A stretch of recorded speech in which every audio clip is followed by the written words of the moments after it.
Miyetti Allah Cattle Breeders Association of Nigeria has demanded a presidential directive to security agencies to ensure effective security for pastoralist communities across the country. Hi, welcome to What's Happening. These are our top 10 stories countdown today. At number 10, a U.S. judge ruled to restrict access to American Social Security data for Elon Musk's Department of Government Efficiencies, after unions raised concerns about the unelected billionaire's sweeping powers. The order by District Judge Ellen Hollander bans DOGE staff from accessing data concerning information that could personally identify Americans, such as their social security number, medical history, or bank records. At number 9, Liverpool manager Arne Slot believes maintaining the squad that is ramping towards the Premier League title is more important than major new signings. The Red plans for next season have been boosted by Mohamed Salah and Virgil van Dijk signing new deals to remain at Anfield over the past week. Trent Alexander-Arnold is still reportedly set to join Real Madrid on free transfer when his deal expires at the end of the season. At number 8, to end the frequent collapse of the national grid, which is described as old and weak, the federal government has unbundled and offered it for privatization. Minister of Power Adebayo Adelabu stated this while reviewing the government's activities in the electricity sector. He spoke during his appearance at the 2025 Ministerial Press Briefing Series at the Radio House in Abuja.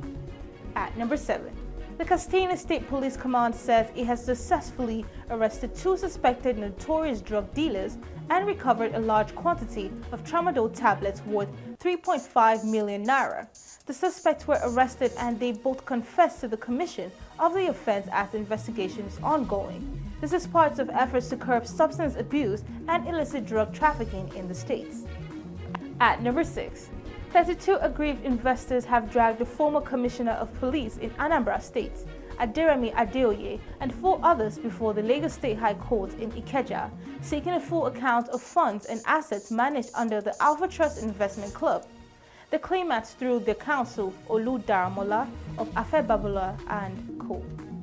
At number 5, the federal government has reconstituted a special committee on the campaign against social advisors in secondary and tertiary institutions, appointing Pastor Jerry Ugokwe as the new chairman to lead intensified efforts against cultism, drug abuse, cybercrime, and examination malpractice. At number 4, police authorities in Zamfara state have rescued 6 kidnapped victims in the northwestern state. Spokesman of the Zamfara State Police Command, Yazid Abubakar, disclosed this in a statement on Friday. Abubakar, a deputy superintendent of police, said the rescue followed the command's efforts to restore peace and security in the state. At number 3, the National Association of Academic Technologists has threatened industrial action over alleged plans by the federal government to release 50 billion naira earned allowances to the Academic Staff Union of Universities. In a letter to the Minister of Education, Dr. Tunji Alausa, the union urged the government to put a hold to the release of the 50 billion naira earned allowances pending when the leadership of the 4 university-based unions and the minister would meet for draw modalities for its fair and equitable distribution. At number 2, in a decisive move to combat unemployment and prepare Nigerians for the demands of a fast-evolving global economy, the Labour Employment and Empowerment Program officially launched on April 15th in Abuja. The LEEP initiative, founded by the Minister of State for Labour and Employment, Honorable Nkirokwa Onyejocha, is designed to bridge the gap between Nigeria's abundant human potential and the modern job market. At number 1, Miyetti Allah Cattle Breeders Association of Nigeria has demanded a presidential directive to security agencies to ensure effective security for pastoralist communities across the country. He also asked the federal government to end all forms of alleged discriminatory practices against pastoralists in the country. That's all for today. See you next time on What's Happening.